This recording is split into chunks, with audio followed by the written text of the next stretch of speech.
You'll come across the term employee engagement an awful lot these days. I think a term that's a bit more active is workplace motivation. Why does workplace motivation matter so much? I mean, it seems like it's common sense, right? And yet we still see surveys that show employees aren't motivated. So to talk about why it's so important and some ideas on how to better motivate workers, I'm joined by Debbie DeWitt, Marketing Communications Manager for Visix. Hi, Deb.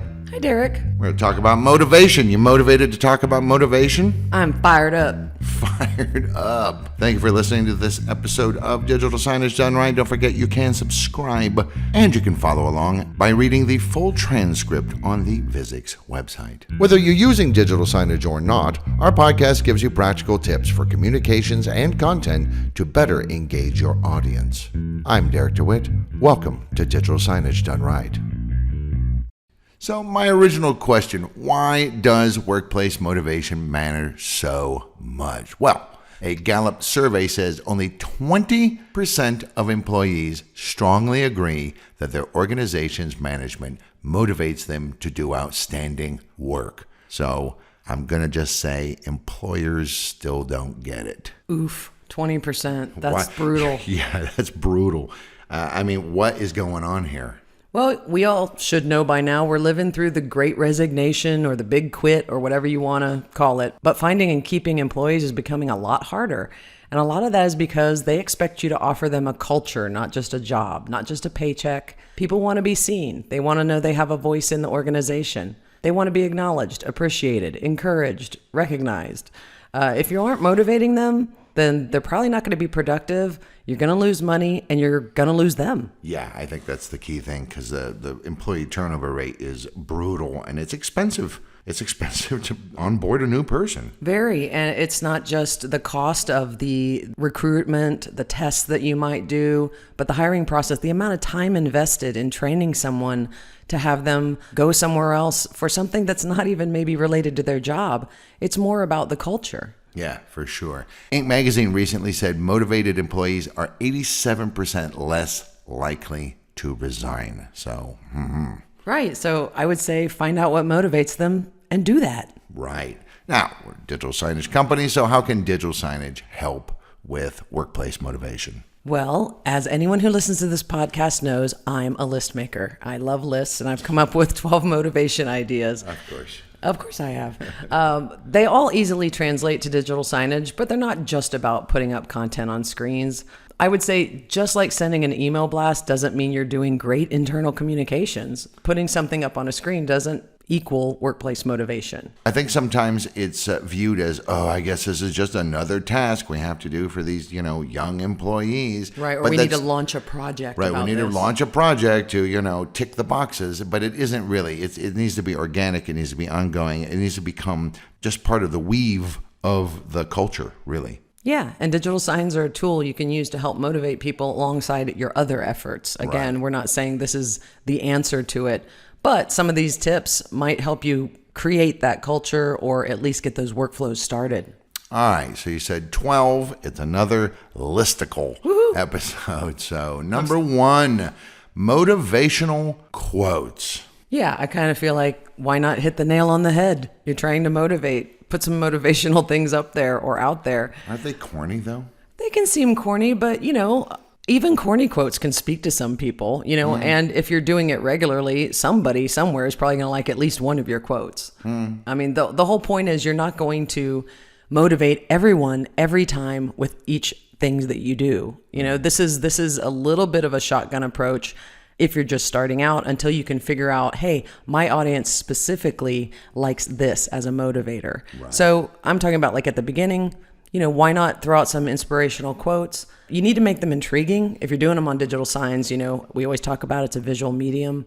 They need to be attractive. They need to be intriguing. Right. Yeah. And sometimes that visual can really add or detract from the quote itself. Mm-hmm. Where can I find some quotes? Oh, man. Google. There are so many websites out there, and you can search by topic, by the person who said it, by a keyword. There are so many quotes out there. And actually, there are a lot of designs already out there that you can look at. I would not say steal anything, but you can be inspired by some of the imagery you might use to go along with your quote. I would also say, like, if you're doing a quote and then you do, say, a Google image search, sometimes it's actually quite instructive in a funny way to see when the background image used for the quote or the font that they use, they're just completely wrong. Just off. And you're just like, ooh, that is a mess. Or it's impossible to read. Yeah, I mean, basic design tips always apply, right? Yeah. And I suppose you could probably, you could crowdsource. I'm sure somebody out there has their favorite quote. You could ask some people in your organization, hey, what are some of your favorite quotes? Yeah, that's a motivator right there. That all goes into engagement. Make it more of a dialogue than just pushing something out. You're always going to do better with that. Right. And yeah, sometimes you're going to get quotes from people that you can't really use. Like if somebody asked me, one of my favorite quotes is by the German poet Günter Eich. And it is, of course it is. It is, be uncomfortable, be sand, not oil in the machinery of the world. I don't really see that one flying on corporate digital signage. Depends on your mission statement, I guess. Right. Or maybe we're an art collective. Okay, number 2, welcome messages. This is apparently a much bigger deal than you might think. Yeah, it sounds very basic, but welcome people to the team. It not only informs everyone else you've made a new hire, but it makes them feel recognized right from the start. Again, this is onboarding. This is the employee experience. You need to start right at the outset. Put a message up on your digital signs, and also I'd say put it on your intranet, maybe an email. You want to make sure everyone can join in welcoming them. This lets the person know you not only value them, but that the culture is one of public appreciation, and it's open, and it's about recognition. So you're already signaling, hey, we put a voice to our employees on these signs. Right. You're not just a name tag. Exactly. Right. All right. You said employee recognition. So number 3, employee recognition. We've talked a lot about this before. We have another episode on this topic. But one of the stats I thought was interesting was that the Society for Human Resource Management says 68% of HR professionals believe that employee recognition positively impacts employee retention. Recognizing people is not that hard. You can kind of find something for every person. It doesn't matter what level they're at or what team they're on. You can recognize them with something as simple as like happy birthday. Everybody has a birthday. Everybody has a work anniversary. And if not, what is happening? Right. And I guess that kind of leads naturally into number 4. We can talk more about it there. Which is kudos and shout outs. Exactly. So we all want affirmation. I happen to be an affirmation junkie, so I understand this. We all want to know we've done our job well. Kudos are a great workplace motivation. And I'll say, so for example, I am not one of those people. I don't particularly care about being recognized or someone saying good job, and yet secretly, I kind of do. Right, and it's very unlikely you're going to offend someone by saying good job or thank you. I mean, how dare you? If so, that's a prickly pear, and that's a whole HR thing. But I would say, it can be at the company level, at the team level, or individual level. So you could give a shout out to the whole West Coast sales division, or just one person on your support team, or one person in your admin office. One of the ideas that we do at Visix that I like is we actually sort of democratize the recognition and kudos process, because we let peer-to-peer recognition take center stage. We do this with a intranet form that's called a shout out form. People can say, hey, shout out to so-and-so, thanks for helping with this. Or they put up customer quotes from emails, things like that. So it's kind of crowdsourcing again, but it's also democratizing, knowing that you don't just have to wait for your manager to say good job. Right. Hey, everybody saw what a good job I did. Yeah, sometimes, and it depends on the mindset, but also sometimes the generation that you're dealing with, that peer-to-peer recognition can be even more important than top-down recognition. Sure. I mean, that makes it all very fun, and fun ties into number 5, which is gamification. And yes, it's a word that has been buzzword bingoed to death, and yet I just don't see enough places actually using gamification techniques, which I think are fantastic. They are. I mean, and it's interesting because it's sort of just reframing something that's always been done. It's about setting goals and looking at how close you are to those goals, but making that process fun. Everybody's already setting goals for employees. Everybody's already judging their progress to those goals. It's just making it fun, making it visual. It also creates a sense of urgency and competition. Like if you do contests, or have some sort of a scorecard that comes up on screens, it makes it more exciting, but it also makes it more immediate. somehow. Right. More active. Exactly. And the gamification part, another big thing is there's a reward involved. That might be the thing that a lot of people are stumbling over, is that they're used to setting goals, but isn't the paycheck the reward? No. Have some fun rewards, things that are tied outside, not to the paycheck. So, creating a sense of fun and appreciation with that workplace motivation is what gamification is all about. Right. And you could even, I know that there was a Gallup poll that said employees who get involved in the process of goal setting are like 3.5 times more likely to be engaged, which is, again, wow, who knew that was so important? It makes sense. You want to have a voice, and you don't just want someone saying, hey, you will accomplish this. You need to have input. Or else. Yeah, you're the one doing it. You need to have input. And also, there are goals that aren't necessarily tied to productivity of what you're doing, your daily tasks or projects. It can be professional development goals, training, I think good manager is asking you, where do you see yourself going? Right. Do you actually want to sit in that same desk doing that same job for 20 years, or do you have other goals? So those may not be gamified because those are personal in HR, but certainly on your projects and your performance, you can gamify that stuff, and gamification is very easy to visualize on screens. Talking about screens and visualizations, let's talk about data and dashboards and things like this. Yeah, we've talked about metrics on signs can really have an effect on employee morale and on performance. Data and KPIs, with or without any gamification, are very motivating. And sometimes very attractive. Exactly. People can take in a visualization a lot faster than stats. We all know this. There's a reason PowerPoint and Excel turn everything into charts, because we know people can take in a pie graph a lot easier than they can a bunch of numbers. It's odd, but they seem more meaningful when they're visual. Yeah, and I think we all like to know where we are. I'm not saying everything's a race, but even say in the context of a race, it's nice to know where you are.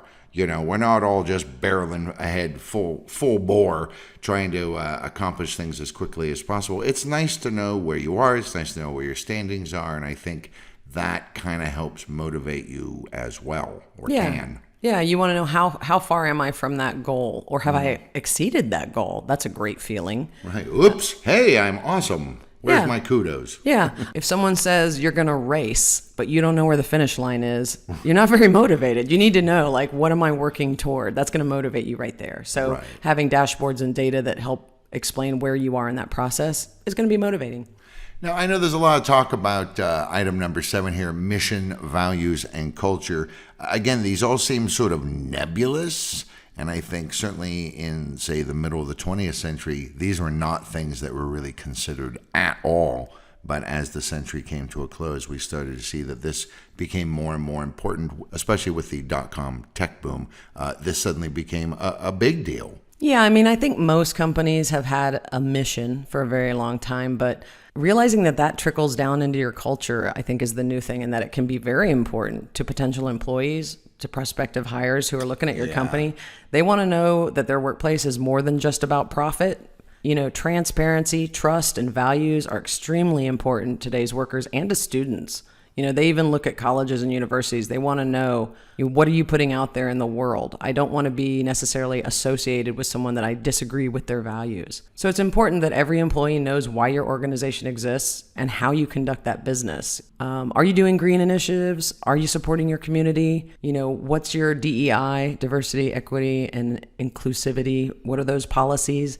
They also need to know how they fit into that mission. And why are you doing these things? If you are doing them, why are you doing them? Not just because that's expected now, but there has to be an actual motivation behind it. And if you're not doing those things, why aren't you? Yeah, authenticity is huge. It's been very common for decades to have a very flowery, very aspirational mission statement. But you don't see that in the culture at all. Right. So you've got to walk the talk, or those employees will flee. I know another thing, you said DEI, health and well-being has become a big thing as well. And I can see maybe more old-fashioned mindset employers saying that's not really our brief. You need to take care of yourself. What are we supposed to do? Cook your meals for you and cut up your steak for you? But the fact is that we spend a lot of time at work, whether I'm working remotely or not. And I need to be healthy at the end of it. Yeah, and I'll always start by saying, as usual, I think you give employers too little credit. There's a reason this has come to the forefront, and that's because employers are talking about it. With the recent pandemic, health and well-being are very important topics. It's a huge topic in workplace motivation right now. Forbes had a stat that 87% of employees expect the employer to support their work-life balance. This became so much more important during the pandemic when people were working at home and dealing with children who couldn't go to school, and they're trying to balance all of these things. And even though I will say, disclaimer, that stat's a bit old, but I can imagine that number's probably grown in the wake of the pandemic. Yeah, I was going to say, I bet it's higher than the 87% now. Oh, I bet so too. Along with other humanist trends in the workplace, people want their employer to provide a place where they can be happy and healthy as well as productive. All of these studies we've quoted, they're all out there. You can go look for them. Happiness and health boost productivity. So it's good for the bottom line too. It's kind of a no-brainer, and it's not that hard. Exactly. So bringing it back to digital signs, you can post health tips. You can encourage breaks. Some of our free messages we give out even have like tips for stretching at your desk. Just basic things that say, we know that health is important, wellness is important, we're aware of it, we're supporting it. It's all about letting people know you care about their body and mind as much as their output. And then there's number 9, which is reminding people about benefits. I think sometimes people might forget that, this job actually does have quite a good number of benefits. It has perks. I mean, you probably had some of that in mind when you accepted the job. It was probably one of the reasons why you went with this company instead of the other company, things like that. I think reminding them of things like this is never a bad idea. That's true. And I think that you might scour that benefits package and all of those other perks when you're looking for an employer, but 6 months, 9 months down the year, you're going to remember every single little thing that's offered to you. I mean, one of the things we have at Visix is you get your birthday off of work. Right. I was just going to say, it's like, oh, I forgot I get my birthday off. I will say most people remember that one, but also a lot of, especially smaller companies, they use PEOs or external HR services. And those places, it's almost like your credit card rewards program. Like, just because you're a client of theirs, they have all of this online shopping discounts. They have things like counseling services, legal consultations. So those kind of things might fall off the top of mind of your employees. And the other thing you need to remember is you're onboarding new employees. One of the worst mistakes you can make with digital signs or a town hall or anything like that is you cover something and then you don't cover it again. And in the meantime, you've gained 4 new employees who have no idea that that's available to them, whatever the benefit is. And it's to remind people that there's more to their job than just a paycheck. Yeah, again, like we said, this is creating a culture. So hopefully as part of that culture, you've thought about perks. You've thought about more than just healthcare, in terms of your benefits package. So again, thinking about workplace motivation, this is just reminding them we've already taken this into account, and it's just advertising it so it stays in people's minds. Number 10, opportunities for professional development, which is a perk or a benefit. It can be, yes. I mean, there can be things as formalized as paying for future education or certifications. But, most people just love learning. They're going to appreciate that you're adding to their skill set and their future career opportunities, whether it's with your organization or another one.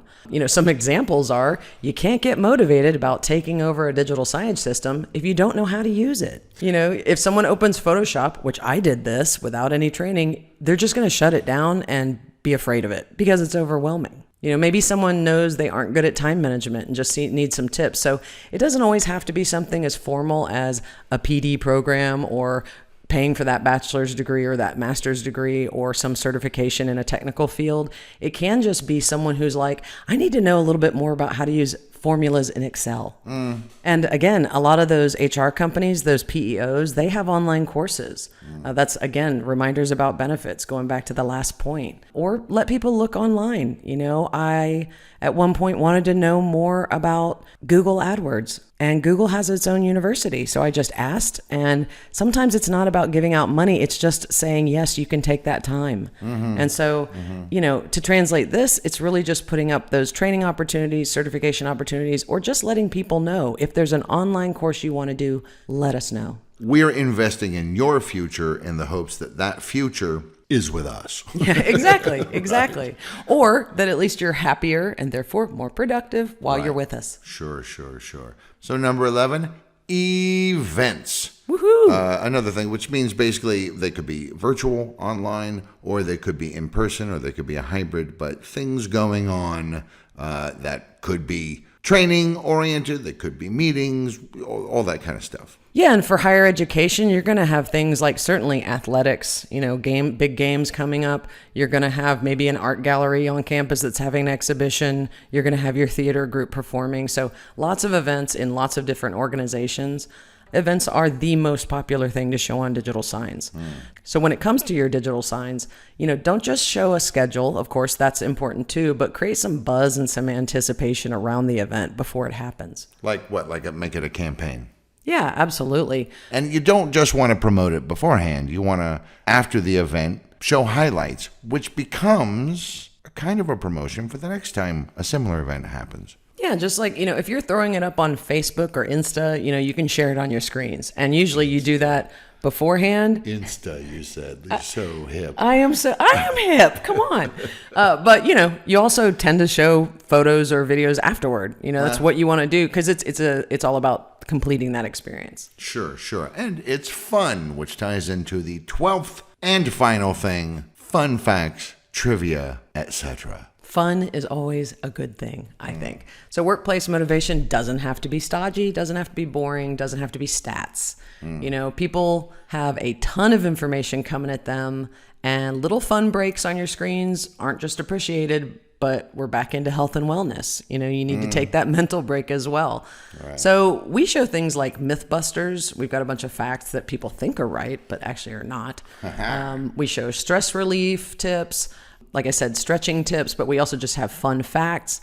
We actually have some subscriptions that just do fun facts, trivia, inspirational quotes, kind of all mixed together. And a great thing to do with trivia is like post the question one day and do the answer the next. It kind of gives you ROI right there. Yeah, well, it draws attention, and also you could gamify it. Like we talked about, there could be a prize, the first 10 people to answer this or something like that.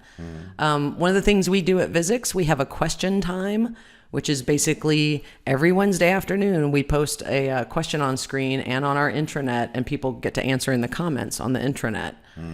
It's a great way to drive traffic also to the intranet from our digital signs. I mean, these 12 items are all very good, but man, it sure sounds like a lot of design work for me. Well, it doesn't have to be. I mean, you don't have to do all of this at once. Start small. You're not going to do all of it tomorrow. Hopefully you're already doing some of them. And if not, pick one, wrap it into your content schedule, and then add another one when you're ready. Again, I said, I hope this isn't the only thing you're doing for workplace motivation. Hopefully your HR, your internal communications, all these people are already working on this. So hopefully you've already got some content, you've already got some things floating around your organization, and this is really reinforcing those. And I know a lot of these types of messages that you're talking about, quotes, trivia, et cetera. I know that Visix has a whole bunch of them as free messages on the Visix website in the resources section. Yeah, there are over 200 messages. And again, use them on your digital signs, use them on social media, use them on your intranet. They're free for you to take. They're all 1920 by 1080, so they will work great up on a big screen. Even if you just want them personally, you can use them as wallpapers on your desktop. Download them, share them. They're just there, again, to help the person who's trying to fold this into their culture, doesn't necessarily have the design time or the design skills. So we've kind of given you a little bit of a head start. So workplace motivation is important. It affects productivity, which affects the bottom line. It affects employee turnover, which affects the bottom line. And nobody wants to be in charge of a company full of people who don't like being there. So it behooves organizations to focus on workplace motivation if they aren't already. And if they are, hopefully this episode has given you some tips and tricks on how to specifically accomplish just that, so that you just have a better workplace for everybody, bosses and employees. Well, I'd like to thank Debbie DeWitt for motivating me to do this episode of Digital Signage Done Right today. Thanks, Debbie, for talking to me today. Thank you, Derek. Thank you, everybody out there, for listening. For more free stuff, head to resources on Visix.com for guides, videos, and more to help with your visual communications. Please subscribe and share, and contact us for information about our digital signage solutions.